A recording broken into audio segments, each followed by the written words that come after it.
Yo, Tomotati, da Jobokai. Estamos aqui para mais um vídeo no canal. Vamos ver finalmente iniciar sobre história da animação japonesa. Vamos lá.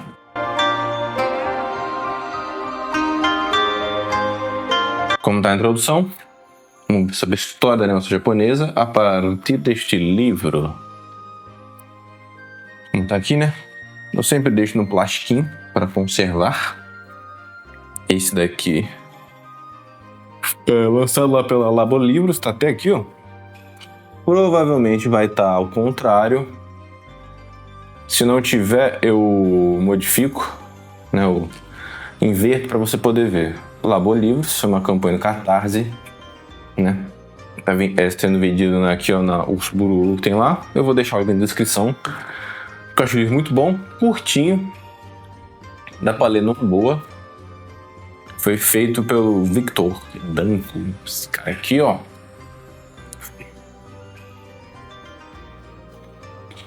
Então, a ideia aqui, quando ele estava pesquisando pro mestrado dele, que ele ia fazer um mestrado sobre o Hayao Miyazaki, né?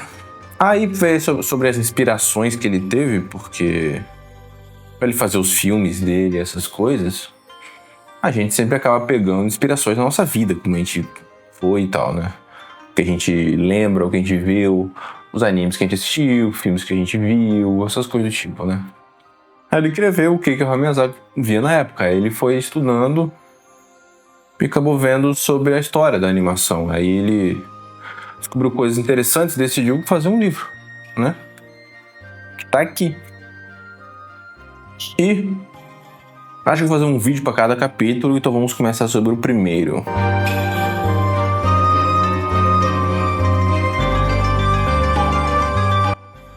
Primeiro, começar sobre a animação. A animação nada mais é do que desenhos em movimento, né? Até que uma das primeiras formas para se fazer uma animação é fazer desenhos em sequência, né? Então a gente tem que ver mais ou menos como começou as artes, pelo menos as principais ali no Japão, né? Que seria o emakimono, o kyoe e o kuzazoshi. Essas são as principais artes japonesas em si. Antes delas vieram quando o Japão fazia imitações sobre as artes que ele pegava de coisas que ele recebia da China e da Coreia, né? Que veio muito, principalmente no budismo, quando o budismo foi pra lá. Aí teve, né, pergaminhos que tinham desenhos, vasos, esculturas, a forma de construir, sabe? Essas trocas culturais, né? Que ele foi aprendendo com outros países. Também teve a arte e várias pessoas foram copiando, porque não viam, não tinham aquilo. E depois, mais ou menos no século IX, que o Japão parou de ficar mandando emissários, né, para fazer esse intercâmbio, os artistas começaram a ter ideias mais locais, né?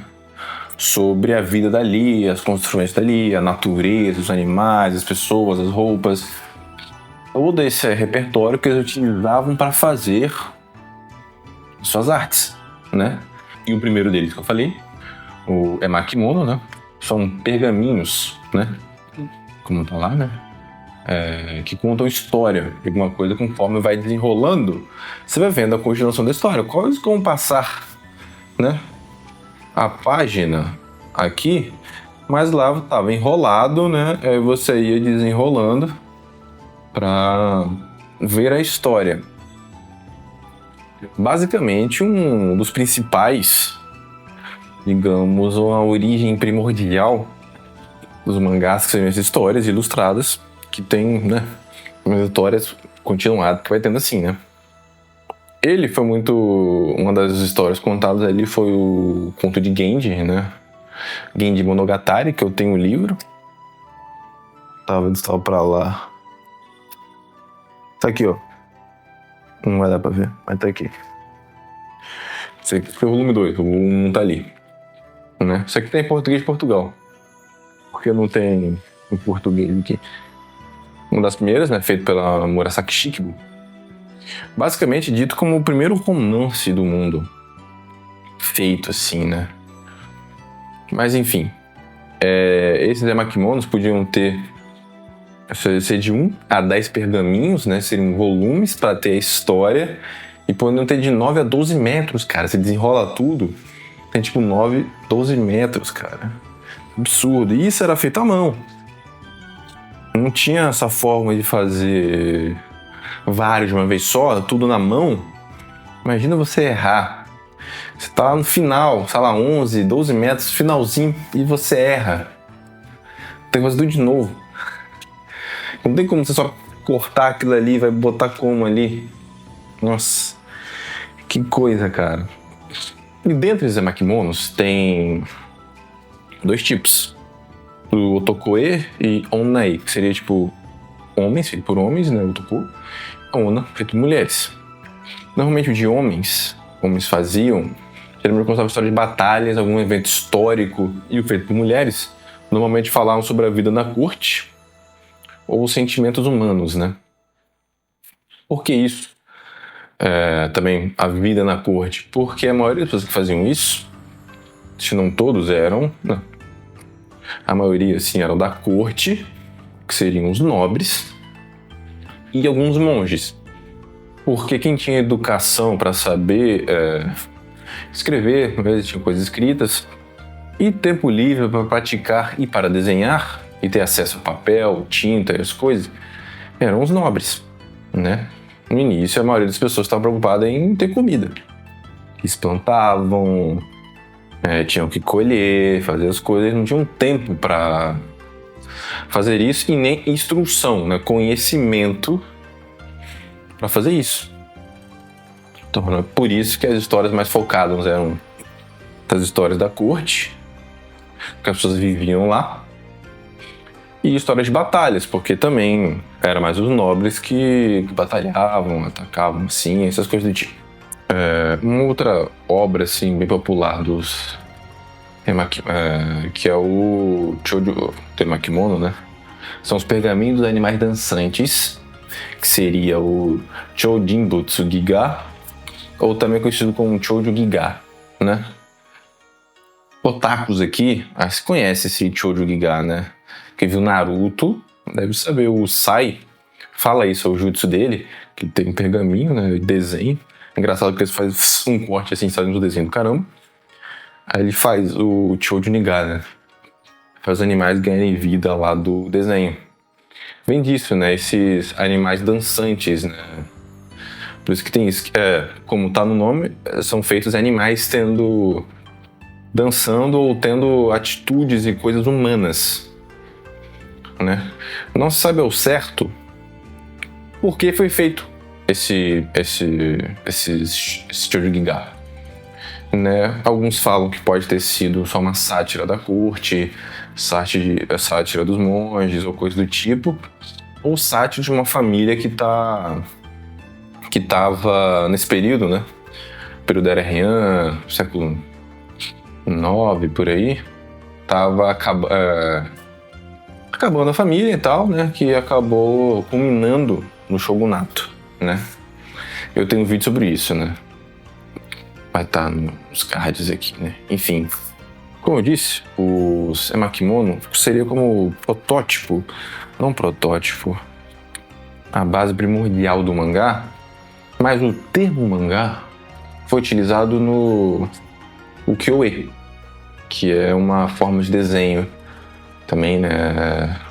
Um desses estilos que eu falei, né? Emakimono, ukiyo-e, tem um outro que eu vou falar mais pra frente também. Mas o que é? Bem, dá pra ver o que é o ukiyo-e, tem até estilo desenho aqui, que tá ali atrás, mas vai ter imagem aqui, e todo mundo deve ter visto já a grande onda de Kanagawa, feito pelo Hokusai. Também foi um estilo que foi muito popular, principalmente no período Edo, depois que a sua produção em massa começou a ser feita. Em massa, tá pensando tipo impressão? Não tinha impressão como nós conhecemos, mas eles utilizavam um outro tipo de impressão. Mas primeiro, eles usavam como no emakimono feito à mão. todo o desenho lá, pá, na folha. Aí, como dava muito trabalho isso, né? Que o cara tinha que desenhar tudo, se fosse colorido, pintar tudo certinho, fazer o mesmo desenho todas as vezes certinho para poder vender. Dava um trabalho do caramba. Então era muito caro isso. Depois que foi feita, foi desenvolvida uma técnica de impressão que começou a ficar mais ficou mais barato, porque fazer ficou muito mais simples, muito rápido fazer vários, né? Quem criou foi o Suzuki Harunobu, que aperfeiçoou uma técnica de impressão de policromia, né? Que utilizando várias cores lá. Eu vou passar um vídeo mostrando. Se eu não passar, vou explicar como... Oh, meu Deus, podia ter um desenhozinho fácil aqui. Sei lá, tipo isso aqui. Isso aqui, vamos pôr o desenho isso aqui, né? Do rosto da pessoa, né? Deixa eu sem o nome, né? Que é do mangá Vagabond. O desenho é esse. Aí, o que acontecia? Era enviado ao escultor esse desenho. Primeiro o cara fazia o desenho, né? O artista. Mandava pro escultor. Aí ele pegava uma chapa, né? Não era de metal, né? De madeira, assim, um bloco de madeira. E ele ia fazendo esculpindo esse desenho, mas primeiro. Só que ele não fazia, tipo, toda a elevação para poder fazer a impressão. Era essa aqui, o cabelo preto. Nessa primeira aqui, geralmente no início ele fazia a volta e cada coisinha, né? Só para vir um traço. Aí era o primeiro, passava tinta preta, botava uma folha em cima e o cara ia amassando assim para poder pegar certinho. Aí ele pegava uma outra chapa de madeira que só tinha o relevo, né, a altura da coloração mais escura, tipo essas partes aqui mais escuras assim. Aí ele passava essa tinta aqui, que só tinha essa elevação. Aí o papel ia em cima, aí ele só pegava essa tinta dessa parte elevada. Quando for da pele, só tinha essa pele elevada aqui, aí ele passava o amarelo. Botava assim, ia, pegava a chapa e ia. Como cobrir uma área maior, era muito mais rápido a impressão. Então ele ia pegando várias folhas e ia fazendo. E isso era com qualquer... Deixa eu guardar aqui. Isso era feito com qualquer desenho, né? Por isso era de várias cores, porque tinha uma tábua, um negócio assim para cada tinta. Então aqui era só a parte que era a parte escura, né? A parte do cabelo preto, assim, se era uma pessoa, né, que estava ali. Era só a parte vermelha do kimono. Era só a parte que tinha umas bolinhas assim no kimono, que era laranja, vamos supor. Era só isso aqui. Aí tinha outra que era pro olho, porque era de uma outra cor, né? Era só pro cenário, atrás, assim. Às vezes não ficava branco, às vezes tinha uma outra pintura. Com isso, agilizava. Porque podia estar sempre reproduzindo da forma exata. Porque tinha um tamanho exato, tinha pontos específicos que essa pessoa que imprimia, né, fazia essa carimbagem, digamos assim, colocava para sair a impressão exata e o papel certinho. Então, saía sempre de forma igual, todos os desenhos, né? Além de manter de uma forma igual para todos, porque ia ser sempre aquela mesma impressão, também barateou, porque ficou muito mais rápido. Uma pessoa podia fazer vários durante o dia, porque era muito mais simples fazer aquela impressão. E se tivesse mais, podia fazer várias pessoas podiam pegar de vários desenhos diferentes, ou o escultor podia fazer a mesma placa, várias da mesma placa, e a produção ia mais rápido. Por isso barateou tanto nessa época o ukiyo-e, então ficou mais acessível para as pessoas. Como ficou barato, os comerciantes cobravam menos para poder vender. Então mais pessoas tiveram acesso para poder ter um enfeite, coisa do tipo, que o ukiyo-e nessa época, além de ser, esses desenhos também passaram a ser tipo publicidade. Tinha os que eram conhecidos como hashira-e, que eles eram mais longos assim. Vamos botar uma foto aí. que era colado tipo em placas, né? Estabelecimentos, em casas, para ser uma decoração. E também às vezes serviam como uma divulgação sobre algum artista famoso. Porque o desenhista também quer vender, quer ganhar dinheiro, então ele fazia de personagens famosos, né? Pessoas reais, como atores de kabuki, samurais, ou de pessoas folclóricas, né? Yokais, as criaturas místicas assim, populares. E quando a pessoa era fã de uma dessas pessoas, de um artista, né, que tinha, né, os atores kabuki, às vezes quando ele morria por alguma coisa, era executado, alguma pessoa era executada, às vezes os desenhistas faziam o desenho dessa pessoa sendo executada, né? Era meio como um jornal para distribuir. Esse tipo de coisa também servia como isso. E também servia, às vezes, como um certo mapa, porque muitos artistas não desenhavam só pessoas, desenhavam cenários, né? Construções, paisagens. Também servia como você localizar o que tem ali. Nesse período Edo, tinha estradas, várias estradas que tipo, levavam ali para Edo. Nesse meio de estrada, como o caminho era longo, porque teve uma coisa que o Shogun mandou todos os daimyos irem até Edo num período para levar coisas e tal, era uma forma de manter controle, né? Então, alguns moravam muito longe da capital. Então, nessas estradas tinham estalagens para poder dormir ali, que às vezes demorava dias para você chegar lá. Até porque ia várias pessoas nessas viagens, com vários equipamentos, tinha presentes, enfim, né? Com isso, tem uma estrada famosa que é o Tokaido, que tinha 53 paradas, se eu não me engano. Eu tenho um livro aqui, peraí. Que é aqui. Tem aqui, ó. Estações, seria de paradas do Tokaido. Também é do Labolivros e tal.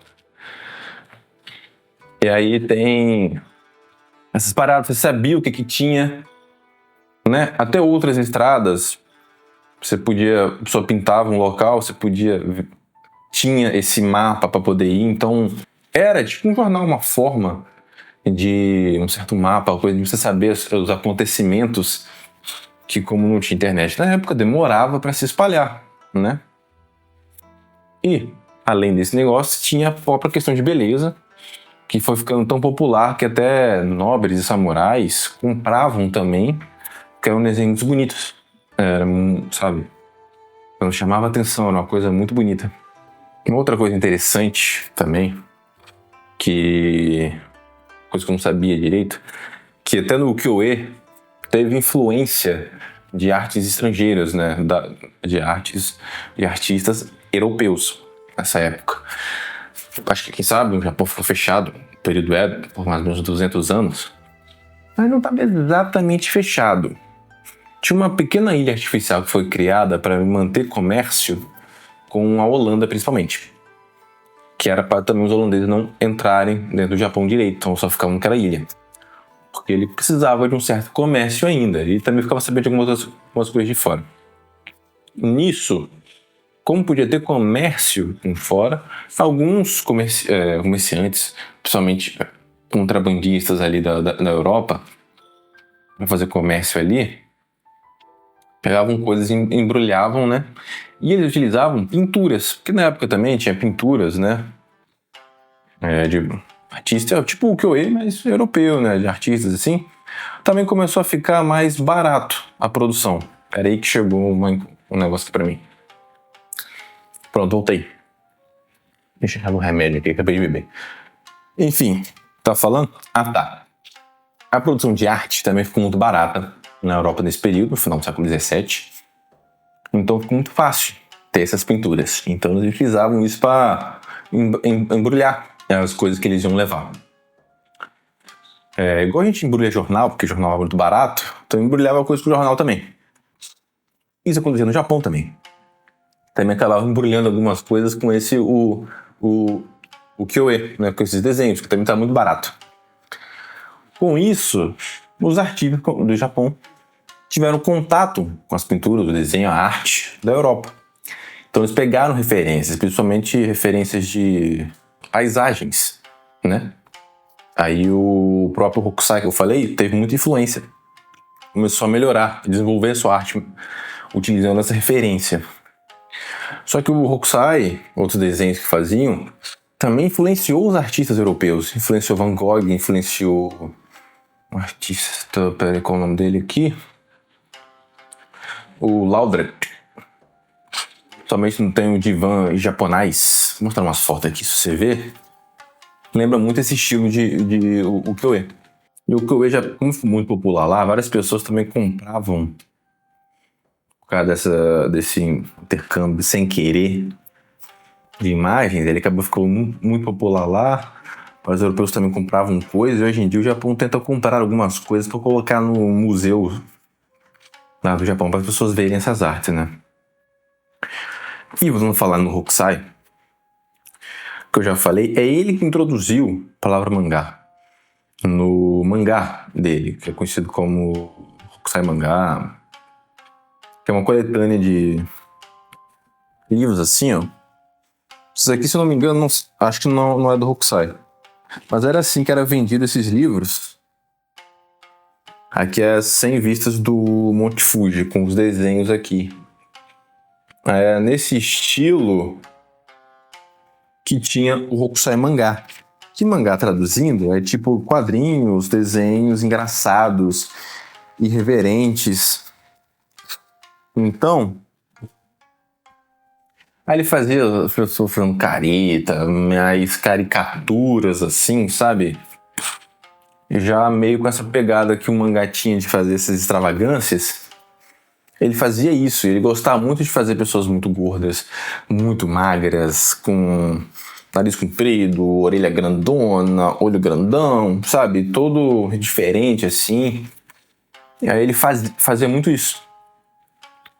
Ele também fez um livro ensinando a desenhar Hokusai, assim, então ele influenciou outros artistas de desenhos ali no Japão na época. Então, meio que ele contribuiu para o desenvolvimento desse estilo de arte mais extravagante, caricato que o mangá hoje em dia tem também. E uma outra coisa foi que eu falei, que é o Kusazoshi, que ele é uma coletânea de histórias, né? Tipo histórias ilustradas. Tinha uma história e o desenho daquela história. Nessa época já tinha batalhas samurais, coisas do tipo, e até de yokais como protagonistas dessas histórias. E nisso tinha os... Olha a piada, hein? Tobae, vou botar aqui a leitura, e o Kibiyoshi. O Tobae era muito influenciado pelo Chojo Giga, só aqueles desenhos de animais agindo como seres humanos, né? Com isso tinha essa característica mais de caricatura, né? Porque é um animal com trejeitos humanos, tipo um furry hoje em dia, né? Então tinha essa pegada mais engraçada, coisa do tipo. E os Kibiyoshi, diferente do Sobae, eles tinham uma continuidade da história. Já seria uma série, né? Uma história mais serializada, né? Tinha toda uma sequência, né? Quando você comprava um livro novo, né, desses aqui que eu mostrei, você tinha que ter lido o anterior, porque esse aqui continua a história que estava no 1. Aí você comprava o 3, sabe? Tinha uma sequência de coisas. Isso, muito provavelmente, foi uma das coisas principais de como é o mangá hoje, que tem volume 1, volume 2, volume 3 e vai continuando. Isso é muito interessante de ver como era o primórdio dos mangás, da cultura pop japonesa nisso, né? Você pergunta, por que isso é importante para animação? Porque, como eu falei, desenhos, animações são desenhos que se movem, a gente tem que entender um pouco sobre a história do mangá, porque muitos mangás viram anime hoje em dia também. Então começou aí. Mas nesse período, como não está fechado, depois da abertura do Japão, teve ainda mais influência externa na forma de arte do Japão, que o Japão fazia, como ele fazia, né? Tipo de arte, mas ficará para um próximo vídeo. Isso aqui é a terminação do capítulo 1 do livro. O que vocês acharam de um pouco da história do mangá também, de certa forma. porque ele que dá origem também às animações, né? O que vocês acharam? Como eu falei, vou deixar o link aí embaixo do livro, que eu recomendo muito. Bem legal, simplesão, bem pequenininho. Dá pra ler bem, tem bastante coisa muito interessante aqui mesmo, cara. De verdade, é muito bom. Então é isso. Até mais, meus amigos.